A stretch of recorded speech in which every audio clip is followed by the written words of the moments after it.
নমস্কার। কাহিনী চ্যানেলে আপনাকে স্বাগত। বাংলা সাহিত্যের নানান স্বাদের গল্প আমরা এই চ্যানেলে উপস্থাপনা করে থাকি। আপনিও যদি সাহিত্যপ্রিয় মানুষ হন তাহলে এই চ্যানেলটি এক্ষুনি সাবস্ক্রাইব করুন। আজ আপনাদের কাছে পরিবেশন করতে চলেছি সাহিত্যিক নিমাই ভট্টাচার্য রচিত অবিশ্বাস্য গল্পটি। গল্পটি সংগৃহীত হয়েছে শুকতারার ১০১ ভূতের গল্প বইটি থেকে। সম্পূর্ণ গল্প পাঠে আমি চুমকি দত্ত বসু। শুরু হচ্ছে নিমাই ভট্টাচার্য রচিত অবিশ্বাস্য। শনিবারের বারবেলায় বেরোতে অনেকেই বারণ করেছিল, কিন্তু সকলের কথা অগ্রাহ্য করে বড়বাজার থেকে কেনাকাটা সেরে যখন শিয়ালদা স্টেশনে পৌঁছলাম তখন আর মাত্র ৫-৭ মিনিট বাকি আছে গাড়ি ছাড়তে। তাই তাড়াতাড়ি বোলপুরের একটি টিকিট কিনে দৌড়লাম। সেখানে কয়া প্যাসেঞ্জার দাঁড়িয়ে আছে। কুলি দুজন সব মালপত্র বাঙ্কের উপর গুছিয়ে রেখে তাদের প্রাপ্য বুঝে নিয়ে চলে গেল। ট্রেন ধরার তাগিদে খেয়ালই হয়নি। যখন খেয়াল হলো তখন ট্রেন ছাড়ার ঘন্টা দিয়ে দিয়েছে।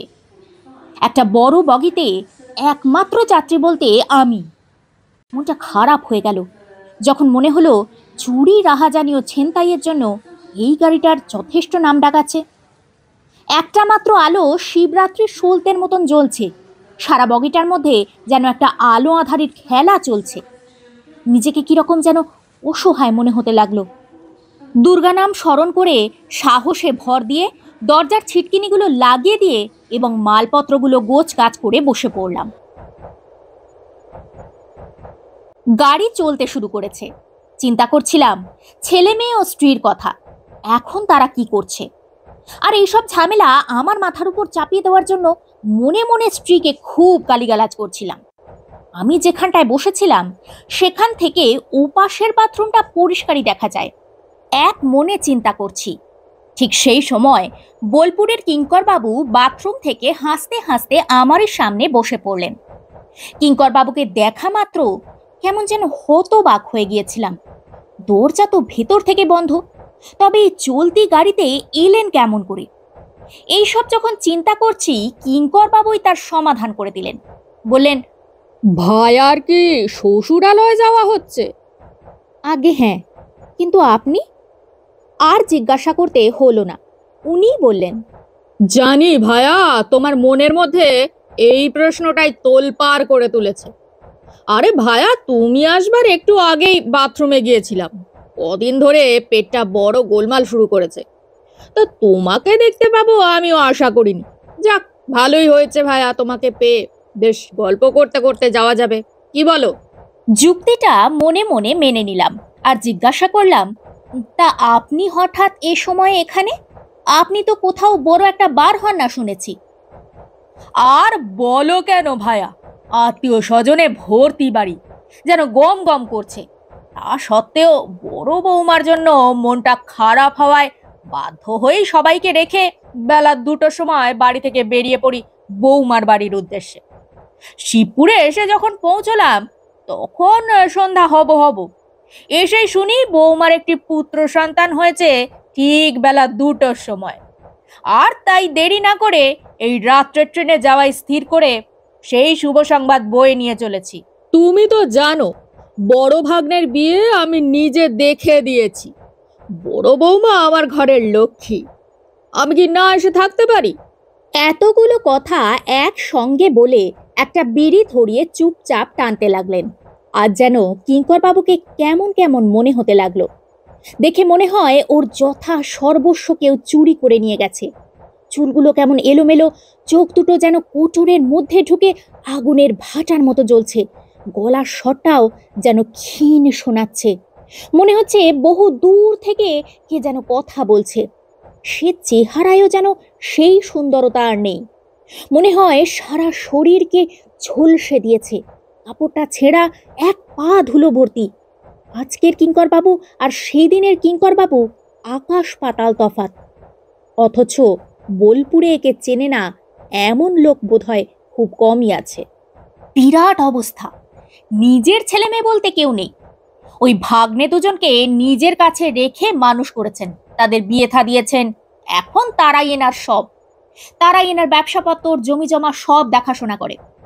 শোকের মধ্যে যার দুবেলা ইস্ত্রি করা জামা কাপড় না হলে চলে না, সে কিনা এই ছেঁড়া পোশাকে আমারই সামনে এই অবস্থায় ট্রেনে যাচ্ছে। কিন্তু কেন? হঠাৎই কিঙ্কর বাবু বললেন, ভায়া তো অনেক রকম বাজার করেছো দেখছি, তা গীতার বিয়ে তাহলে বেশ ভালোভাবেই হচ্ছে। বললাম, সবই আপনাদের আশীর্বাদ। আমাদের আশীর্বাদ সব সময়ই আছে ভায়া। তা ছেলেটি বেশ ভালোই, যেমন সুন্দর চেহারা তেমনই সুন্দর মন, সর্বদাই হাসি খুশি। জানো ভায়া, একবার জিজ্ঞেস করেছিলাম, আরে বিয়েতে কি পাচ্ছিস? তাতে কি বললে জানো? কি হবে ওই সামান্য যৌতুক নিয়ে? যাকে নিয়ে সারা জীবন ঘর করতে হবে, তার মধ্যে ওই সামান্য যৌতুক যে সবসময় মনে করিয়ে দেবে নিজের অক্ষমতা। তাই তো বলে দিয়েছি আমার কোনো দাবি নেই। ভাবো তো, এইরকম চিন্তা যদি সব ছেলেদের মধ্যে থাকতো, তাহলে আর মেয়ের বাপেরা সর্বশান্ত হতো না। লোককে কতখানি দমন করতে পারলে এই ধরনের কথা বলা যায়। তাই তো আশীর্বাদ করছি ভায়া, ওদের বিয়ে সার্থক হোক, ওরা সুখী হোক। প্রসঙ্গটা পাল্টে হঠাৎ বলে উঠলেন, ভায়া, আমার এই ঘড়িটা আর টাকাগুলো তোমার ওই তরকারির বস্তার মধ্যে ঢুকিয়ে রাখো তো। শুনেছি এই ট্রেনটা ভালো না। একটা কাগজে মুড়ে গোটা কতক টাকা ও ঘড়িটা আমার হাতে দিলেন। যুক্তিটা ভালোই মনে করে আমিও আমার ঘড়ি, আংটি ও কিছু টাকা একটা রুমালে বেঁধে তরকারির বস্তার মাঝামাঝি জায়গায় রেখে দিলাম। কিঙ্কর বাবুর উপস্থিতিটা আমার খুব অস্বস্তি লাগছিল, তাই বারবার বগিটার ওপাশে গিয়ে ধূমপান করতে হচ্ছিল। কিঙ্কর বাবু বোধহয় আমার মনের কথাটা টের পেয়েছিলেন, তাই একটা বিড়ি বাড়িয়ে ধরলেন আমার সামনে। আমি ইতস্তত করছি দেখে হাসতে হাসতে বললেন, ভায়া, ছেলেরা বড় হলে তাকে ঠিক বন্ধুর মতন করে নিতে হয়, এতে লজ্জা পাবার কিছু নেই। অসংকোচে ধরিয়ে ফেলো। আমিও আর দ্বিরুক্তি না করে বিড়িটার সদ্গতি করলাম। কিঙ্কর বাবু চোখ বুজে বিড়ি টেনে চলেছেন দেখে আমিও জানলার বাইরে দূরে, বহু দূরে ঘুমন্ত গ্রামগুলির দিকে তাকিয়ে হারিয়ে যাই কোনো এক অজানা স্বপ্নপুরীর উদ্দেশ্যে। তাকিয়ে থাকি জ্যোৎস্নায় স্নাত মাঠ ঘাট বন প্রান্তরের দিকে। সম্ভবত আজ পূর্ণিমা। পূর্ণিমার পূর্ণ আলোয় সারা পৃথিবী যেন অবগাহন স্নান করছে। ঠিক যেন একটা স্বপ্নলোকের ভেতর দিয়ে ছুটে চলেছে আমাদের যন্ত্রদানবটা। দানবটার গর্জনে আকাশ বাতাস কেঁপে উঠছে। সেই ভয়ে শিশুরা সব মায়ের বুকে মুখ লুকিয়ে চুপটি করে শুয়ে আছে। গাছগুলোও সব ভয়ে পিছন দিকে ছুটে পালাচ্ছে। তারই মধ্যে দিয়ে দানবটা গর্জন করতে করতে ছুটে চলেছে সামনের দিকে। আরো একজন সমান তালে ছুটে চলেছে তার হাসি মুখ নিয়ে। দেখে মনে হয় দুজনেরই চলার শেষ নেই। হঠাৎ কল্পলোক থেকে ফিরে এলাম পাশ দিয়ে চলে যাওয়া বিকট আর এক দানবের গর্জনের আওয়াজে। ঘুরে দেখি কিঙ্করবাবু চোখ দুটো খোলা রেখে মুখটা হাঁ করে ঘুমোচ্ছেন, যেন একটা মরা মানুষকে কেউ বসিয়ে রেখে দিয়েছে। বগির ভেতর অল্প আলোয় কিঙ্করবাবুর মুখটা দেখে বেশ ভয় ভয় করতে লাগলো। আবার একটা সিগারেট ধরিয়ে বাইরের দিকে তাকিয়ে বসে রইলাম। রাত 11টা হবে। এইবার গাড়ি ব্যান্ডেলে পৌঁছবে। নানান ধরনের চিন্তার মধ্যে দিয়ে এক সময় খেয়াল হলো গাড়ি প্ল্যাটফর্মে ঢুকছে। কিঙ্করবাবু সেইভাবেই ঘুমিয়ে আছেন। জানলা দিয়ে মুখ বাড়িয়ে একটা চাওলাকে ডেকে দুভার চা নিয়ে কিঙ্করবাবুকে ডেকে তুললাম। চা খেতে খেতে দুজনে গল্প করতে থাকি। এক সময় কিঙ্করবাবুই বললেন, ভায়া, এবার তুমি একটু গড়াগড়ি দিয়ে নাও, আমি তো অনেকক্ষণ ঘুমোলাম। সুযোগ পেয়ে শুয়ে পড়লাম। একটু তন্দ্রার মতো এসেছিল। হঠাৎ একটা চিৎকারে ঘুমটা ভেঙে গেল। তাকিয়ে দেখি কিঙ্করবাবু নেই। বুকটার মধ্যে ছ্যাঁত করে উঠল। উঠে গিয়ে দেখি কিঙ্করবাবু দরজাটা খুলে ঝুঁকে পড়ে কি যেন দেখছেন পেছন দিকে। হয়তো আমারই পায়ের শব্দ শুনে আস্তে আস্তে ঘুরে নিজের সিটের দিকে চলে গেলেন। কিছু কথা জিজ্ঞেস করবার সাহস হলো না। দরজাটা বন্ধ করে দিয়ে আমি আমার জায়গায় এসে বসলাম। এই কিঙ্করবাবুর সঙ্গে আমার বছরখানেক দেখা সাক্ষাৎ নেই। প্রায় 1 বছর পর আমি শ্বশুরবাড়ি যাচ্ছি। তবে আগে যতবার গেছি এর সঙ্গে দেখা না করে আসিনি। এনার অমায়িক ব্যবহার যেন বারবার হাতছানি দিয়ে ডাকে। কিন্তু আজকে বলি মনে হচ্ছে এই কিঙ্কর বাবুর মধ্যে কোথায় যেন একটা বিরাট তফাৎ উঁকি মারছে। শক্তিগড় বহুক্ষণ পার হয়ে এসেছি, বর্ধমান আসতে আর বেশি দেরি নেই। তাই আর না ঘুমিয়ে জেগে বসে রইলাম। ওদিকে কিঙ্কর বাবু চোখ বন্ধ করে চুপচাপ বসে আছেন। রাত্রি এখন প্রায় 2টো হবে। ঠান্ডাটাও বেশ জাঁকিয়ে পড়াতে শীত শীত করছে। এক সময় বর্ধমানে গাড়ি থামতে কিঙ্কর বাবু উঠে পড়লেন। বললেন, একটু বসো ভায়া, আমি আসছি। বলেই এমন করে চলে গেলেন, মনে হলো যেন হাওয়ায় মিশে গেলেন। তার ঠিক একটু পরেই একজন চেকার গাড়িতে উঠলেন টিকিট চেক করতে। আমাকে একা দেখে বেশ আশ্চর্য হয়ে প্রশ্ন করলেন, এত বড় কামরায় এত মাল নিয়ে এই রাত্রের গাড়িতে যাওয়া মোটেই উচিত হয়নি আপনার। একটু আগেই শক্তিগড়ের কাছে একজন নামকরা গুন্ডা গাড়ি থেকে পড়ে মারা গেছে। এই বলে ভদ্রলোক চলে গেলেন এবং যাবার সময় সাবধানে থাকতে বলে গেলেন আমাকে। ভদ্রলোকের কথা শুনে চিন্তার ঝড় বয়ে চলে মনের মধ্যে। শক্তিগড়ের কাছাকাছি তো কিঙ্করবাবু দরজা খুলে বাইরে কি যেন দেখছিলেন। একটা চিৎকারেই তো আমার ঘুমটা ভেঙে গিয়েছিল। তবে কি আর চিন্তা করতে পারলাম না। কিন্তু এ কি, গাড়ি তো চলতে শুরু করেছে অনেকক্ষণ, কিঙ্করবাবু কোথায়? এক অজানা আশঙ্কায় বুকের ভেতরটা দূর দূর করতে লাগলো। জানলা থেকে পিছনে ফেলে আসা অন্ধকারে আচ্ছন্ন প্ল্যাটফর্মের দিকে তাকিয়ে কিঙ্করবাবুকে খোঁজবার চেষ্টা করছি। এমন সময় একখানা হাত আমার কাঁধের উপর পড়ায় আঁতকে উঠে ফিরেই দেখি বিরাট একঠোঙা খাবার হাতে নিয়ে কিঙ্করবাবু সেই প্রাণ কাঁপানো হাসি হেসে চলেছেন। আমার ফ্যাকাশে মুখের দিকে তাকিয়ে নিজেই অকস্মাৎ বলে উঠলেন, দরজায় দাঁড়িয়ে চাঁদের লুকোচুরি খেলা দেখছিলাম, তাই খেয়ালই ছিল না তোমার কথা। এসো খাওয়া যাক, ভীষণ খিদে পেয়েছে। বলে নিজেই 2টো জায়গা করে খাবার ভাগ করলেন। খাবারের পরিমাণ দেখে আমার চোখ তো ছানা বড়া। এত খাবার জীবনে কোনোদিনই খাইনি, বিশেষ করে মিষ্টি তো খেতেই পারি না। তাই ওরই মধ্যে সামান্য কিছু নিয়ে বাকিটা কিঙ্কর বাবুর পাতে তুলে দিই। তাই দেখে কিঙ্কর বাবুর হাসি আর ধরে না। বললেন, ভায়া, তোমাদের বয়সে আমরা কবজি ডুবিয়ে খেতাম আর পাহাড় ভেঙে বেড়াতাম, আর তোমরা মানে আজকের এই যুব সম্প্রদায় সেই তুলনায় খেতেই পারো না। অবশ্য এর জন্য তোমাদেরই বা দায়ী করি কি করে? দেশের এমনই সমাজ ব্যবস্থা, যার ফলে এই সম্প্রদায় না খেতে পেয়ে শুকিয়ে শুকিয়ে দেশলাইয়ের কাঠির মতো হয়ে উঠছে। জানো, আমার যদি ক্ষমতা থাকতো তাহলে ওই শুকিয়ে যাওয়া কাঠিগুলোর মাথায় এমন একটা বারুদের খোল দিয়ে ঘষা দিতাম, যার ফলে সব কাঠিগুলো একসঙ্গে জ্বলে উঠতো, আর সেই আগুনে সব জ্বালিয়ে পুড়িয়ে আসল সোনার রং ধরিয়ে দিতাম বাংলার প্রতিটি ঘরে ঘরে। তাই তো বলি ভায়া, কবজি ডুবিয়ে খাবে, পাহাড় ভেঙে বেড়াবে, আর মনকে করবে নির্ভীক। দেখবে সেখানে থাকবে না কোনো ভয়। নাও নাও, আরম্ভ করো। খাওয়ার শেষে ওয়াটার বোতল থেকে খানিকটা করে দুজনে জল খেয়ে একটা সিগারেট ধরালাম। কিঙ্করবাবু নিজে একটা বিড়ি ধরিয়ে চোখ বুজে ধ্যানমগ্ন অবস্থায় বসে রইলেন। সারা দিনের ক্লান্তিতে কখন যেন ঘুমিয়ে পড়েছিলাম। হঠাৎ কিঙ্করবাবুর ডাকে ধর্মর করে উঠে বসি। অজয় নদী পার হচ্ছে ভায়া, মালপত্র সব ঠিক করে নাও। বাইরে চাঁদের আলোটা কেমন যেন একটা ঘুমন্ত স্বপ্নপুরীর মতন দেখাচ্ছিল।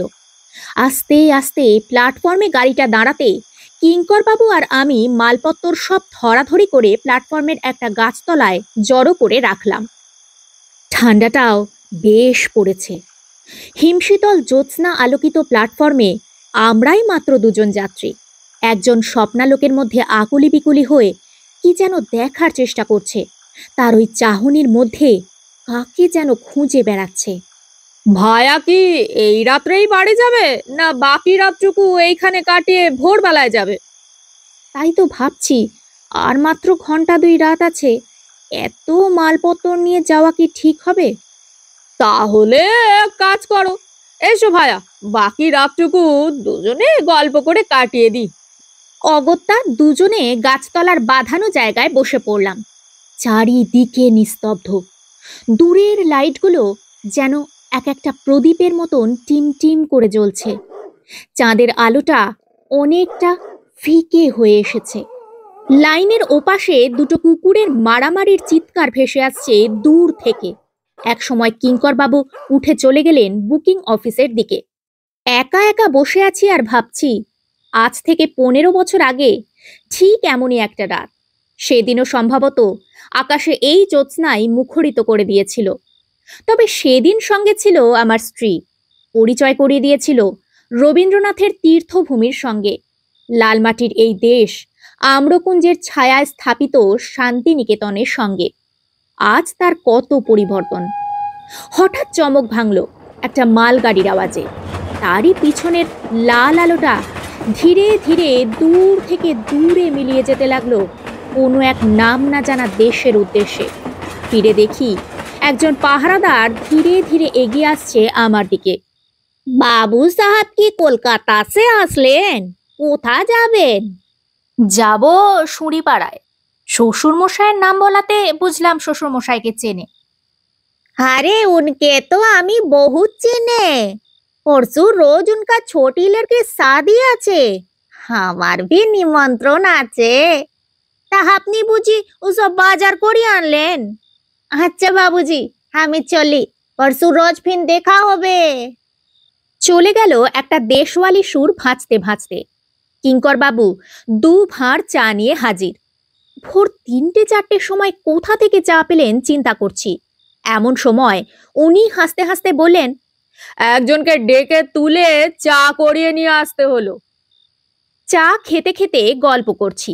এক সময় বললাম, আপনি বরং বাড়ি চলে যান, মিছি মিছি আমার জন্য এই ঠান্ডায় কষ্ট পাচ্ছেন। হাসতে হাসতে কিঙ্কর বাবু বললেন, হা হা হা, বুঝলে ভায়া, সবই মায়া। আর এই মায়া আছে বলেই মানুষ বারবার পৃথিবীতে জন্ম নেয়। আত্মীয় স্বজন বন্ধু বান্ধবকে তাই মায়ার বাঁধনে জড়িয়ে থাকতে চায়। অহেতুক উতলা হইও না, একসঙ্গেই যাওয়া যাবে। অগত্যা বসে বসে গল্প করতে লাগলাম। এক সময় পূর্ব গগনে একটা ক্ষীণ আলোর রেখা ধীরে ধীরে তার মিষ্টি আলোর ধারা ছড়িয়ে দিতে লাগলো এই মর্তের পৃথিবীতে। হঠাৎ কিঙ্করবাবু কেমন যেন চঞ্চল হয়ে উঠলেন। দুটো বিড়ি বার করে একটা আমার দিকে বাড়িয়ে ধরে বললেন, ভায়া, একটু বসো, আমি ওই মাঠটা দিয়ে ঘুরে আসি একবার। বলে উত্তর দিকের মাঠটায় আলো আঁধারির মধ্যে মিশে গেলেন। আলোর রেখাটা ধীরে ধীরে বড় থেকে বড় হয়ে ভরিয়ে তুলেছে আলোর বন্যায়। সেই আলোর পরশে পাখিরা সব গান ধরেছে দিনমণির আগমনের অপেক্ষায়। দু একজন করে লোক চলতে শুরু করেছে, কিন্তু কিঙ্কর বাবুর আর আসার নাম নেই। যেন হারিয়ে গেছে লোকটা। অনেকক্ষণ বসে আছি, চলে যাব কিনা ভাবছি। এমন সময় আমারই বড়শালা সুরিপাড়া থেকে বেরিয়ে লাইন পার হয়ে দোকান খোলার উদ্দেশ্যে এদিকেই আসছে। আমাকে ওই অবস্থায় দেখে প্রশ্ন করলো, কি ব্যাপার, এখানে বসে রিক্সা পাননি বুঝি? বললাম, আরে না হে, তোমাদের কিঙ্কর বাবু আমাকে বসতে বলে সেই যে গেলেন ওই মাঠটার দিকে, এখনো পর্যন্ত তার ফেরার নাম নেই। শালাবাবু কিছুক্ষণ অবাক বিস্ময় তাকিয়ে তাড়াতাড়ি একটা রিক্সা ডেকে মালপত্তর তুলে সুরিপাড়ার দিকে রওনা হলো আমাকে নিয়ে। পথে যেতে যেতে যতবারই কিঙ্কর বাবুর কথা তুলি, ততবারই অন্য প্রসঙ্গে চলে যায় শালাবাবু। তবে কি কিঙ্কর বাবুদের সঙ্গে এদের কথা বন্ধ নাকি? হয়তো সেই কারণেই শুনতে চাইছে না কিঙ্কর বাবুর কথা, তাই হয়তো বারবার অন্য প্রসঙ্গে চলে যাচ্ছে। মনে মনে বিরক্তি বোধ হতে লাগলো বড় শালাটির উপর। রিক্সা চৌমাথা হয়ে সোজা উত্তরে উকিলপট্টির দিকে চলতে লাগলো। আর সামান্য পথই বাকি আছে। এক সময়ে শ্বশুরবাড়ির দরজার সামনে এসে রিক্সা দাঁড়ায়। আমাকে দেখে স্ত্রী, ছেলে মেয়ে, শ্বশুর শাশুড়ি ও আত্মীয় স্বজন সবাই বেরিয়ে সদরে এলো। চেয়ে দেখি পাশেই কিঙ্কর বাবুদের বাড়িটা তখনও ঘুমে অচেতন। শাশুড়ি ঠাকুরন দাওয়ায় একটা মাদুর পেতে দিলেন। হাত মুখ ধুয়ে এসে বেশ আরাম করে বসলাম। সঙ্গে সঙ্গে ছোট শালিটি এক কাপ গরম চা এনে দিল এবং বেশ আমেজ করেই খেতে লাগলাম। আদর আপ্যায়নের বহরে সমস্ত ক্লান্তি যেন সরে যেতে লাগলো। হাজার হোক বড় জামাই তো। আমার মালদাবাতেই ব্যস্ত বড় শালাকে দেখেই মনে পড়ে গেল কিঙ্কর বাবুর কথা। জিজ্ঞাসা করলাম, হ্যাঁ হ্যাঁ, কিঙ্কর বাবু ফিরেছে কিনা একবার খোঁজ নিয়েছো? না, আমার জন্য তিনি আবার স্টেশনে দৌড়দৌড়ি করছেন। কি ভাববেন ভদ্রলোক, সারা রাত একসঙ্গে এলাম, আমাকে কত খাওয়ালেন, আদর যত্ন করলেন, আর আমি কিনা তাকে রেখেই চলে এলাম। একসঙ্গে এতগুলো কথা বলে তাকিয়ে দেখি বাড়ি শুদ্ধ সবাই হাঁ করে চেয়ে আছে আমার দিকে। ওদের চাউনিতে নিজেকে কেমন বোকা বোকা মনে হতে লাগলো। হঠাৎ শাশুড়ি প্রশ্ন করলেন, তুমি কার কথা বলছো বাবা? তুমি কি সত্যি বলছো যে কিঙ্কর বাবু গত রাত থেকে তোমার সঙ্গে ছিলেন? বললাম, হ্যাঁ মা, আমি মিথ্যে বলবো কেন? ব্যাস, আমার উত্তর পেয়ে এ আমার কি হলো রে বলে চেঁচিয়ে হাউ মাউ করে কাঁদতে শুরু করলেন শাশুড়ি। সামনে বড় শালাকে দেখে বললেন, ওরে বাবলু, যা তো বাবুর বড় ভাগ্নিকে তাড়াতাড়ি একবার ডেকে আন। এবার বিস্ময়ের পালা আমার। মাথাটা কেমন যেন গোলমাল হয়ে যাচ্ছে। এদের সব কাণ্ড দেখে মনে হচ্ছে আমি এবার কেঁদে ফেলবো। বিস্ময়ের পর বিস্ময়। কিছুক্ষণের মধ্যেই কিঙ্কর বাবুর দুই ভাগ্নে আমার সামনে এসে হাজির। তাকে দেখা মাত্র শাশুড়ি ঠাকুরন বলতে লাগলেন, বাবা ধীরেন, আমার বড় জামাই তোমার মামার সম্বন্ধে কি বলছে শোনো। ছোট শালিটিও দেখি তার মায়ের সঙ্গে সুর মিলিয়ে এক পাশে দাঁড়িয়ে কাঁদছে। আমার স্ত্রী ও ছেলে মেয়ে সবাই একই সুরে সুর মিলিয়ে দূরে দাঁড়িয়ে কাঁদছে। শ্বশুরমশাই মাথায় হাত দিয়ে একপাশে চুপটি করে বসে আছেন। মোটের উপর সবাই অনেকটা তফাতে সরে আমার দিকে কেমন যেন ভয় ভয় তাকিয়ে রয়েছে। চোখের ওপর এই দৃশ্য দেখে কেমন যেন অস্থিরতার মধ্যে ছটফট করতে থাকি। মনে হচ্ছে এবার আমি পাগল হয়ে যাব। এমন সময় ধীরেন আমার পাশে বসে জিজ্ঞেস করলো, কি হয়েছে জামাই বাবু, আমাকে সব খুলে বলুন তো। ধীরে ধীরে গত রাত্রের সমস্ত ঘটনাগুলো ধীরেনকে বললাম, আর এও বললাম তোমার মামা যে আমাকে বললেন গতকাল বেলা 2টোর সময় তোমার একটি পুত্র সন্তান হয়েছে। তাছাড়া আরও বললেন তার ক্যাশ বাক্সের কোন এক গোপন স্থানে রেখেছেন একছড়া সোনার হার, হীরের লকেট সমেত, তোমার ছেলের অর্থাৎ তার ভাবি নাতির জন্য। লক্ষ্য করলাম আমার কথা শেষ হতে না হতে ধীরেনের ছোট ভাই এক দৌড় মারল তাদের বাড়ির দিকে। আমি বলে চললাম, তাছাড়া এই দেখো না, আমার তরকারির বস্তার মধ্যে রাখা তোমার মামার ঘড়ি ও কিছু টাকা। বলে তাড়াতাড়ি সকলের সামনে তরকারির বস্তাটা খুলে ঢেলে ফেললাম। সকলেই অবাক হয়ে আমার কার্যকলাপ দেখছিল। তৎক্ষণাৎ তরকারির ভেতর থেকে রুমালে বাঁধা জিনিসটা টেনে নিয়ে খুলে ফেললাম সকলের সামনে। কিন্তু এ কি করে সম্ভব? আমার জিনিস ছাড়া আর কিছু নেই দেখে মাথাটা হঠাৎ ঘুরে গেল। অথচ আমি নিজের হাতে যা বেঁধে রেখেছি, তাহলে আমার অবস্থা দেখে সকলে মুখ চাওয়াচাওয়ি করতে লাগলো। শাশুড়ি ঠাকুরন তো আবার গলা ছেড়ে ভৈরবের আগে সুর ধরেছেন, অন্যরাও ধর্ব ধর্ব করছে। আমার তখন ত্রিশঙ্কুর মতন মনের অবস্থা। ধীরেন অসহায়ভাবে সকলকে বোঝানোর চেষ্টা করছে। ঠিক এমন সময় ধীরেনের ছোট ভাই বাইরে থেকে ওই পরিস্থিতিতে এসে ঢুকলো। হাতে তার একছড়া সোনার হার, হীরের লকেট সমেত। হাঁপাতে হাঁপাতে বলতে থাকে, দাদা, এইমাত্র শ্রীপুর থেকে ট্রাঙ্ক কল এসেছিল যে গতকাল দুপুর 2টোর সময় তোমার একটি পুত্র সন্তান হয়েছে। এই বলে ধীরেনের ভাই চুপ করে। দেখি ধীরেন অবাক নেত্রে তাকিয়ে আছে আমার দিকে। আমি তখন কিংকর্তব্য বিমূঢ় হয়ে সকলের মুখের দিকে বোকার মতো তাকিয়ে আছি আর ভাবছি, এ কোথায় এলাম রে বাবা? আমি পাগল না এরা সব পাগল? আসল ব্যাপারটা যে কি বুঝতে না পেরে কাঁদবো না হাসবো কিছুই ঠিক করতে পারছি না। এমন সময় ধীরেনি সমস্যার সমাধান করে দেয়। বলে, জামাইবাবু, আপনি আমায় যে অবস্থায় দেখছেন এটা মামার শেষ কাজ আমি করেছি বলে। মামা গতকাল দুপুর 2টোয় দেহ রেখেছেন। হিরেনের কথা শুনে সারা শরীরের মধ্যে রক্তের স্রোত যেন 1000 গুণ বেড়ে গেল। নিজের কানকেও বিশ্বাস করতে পারছিলাম না। ভয় সারা শরীর ঠক ঠক করে কাঁপতে লাগলো ধীরেনের মুখে ওই একটি কথা শুনে। সকলে মিলে আমাকে ধরে শুইয়ে দিল। কিরকম একটা গোলক ধাঁধার মধ্যে পড়ে ছটফট করতে থাকি। তবে কি আমি সব ভুল দেখলাম? কিন্তু তা কি করে সম্ভব? ওই লকেট দেওয়া হার, ট্রাঙ্কলের ওই বার্তা, সে তো মিথ্যে নয়। এতক্ষণ শুনছিলেন সাহিত্যিক নিমাই ভট্টাচার্য রচিত অবিশ্বাস্য গল্পটি।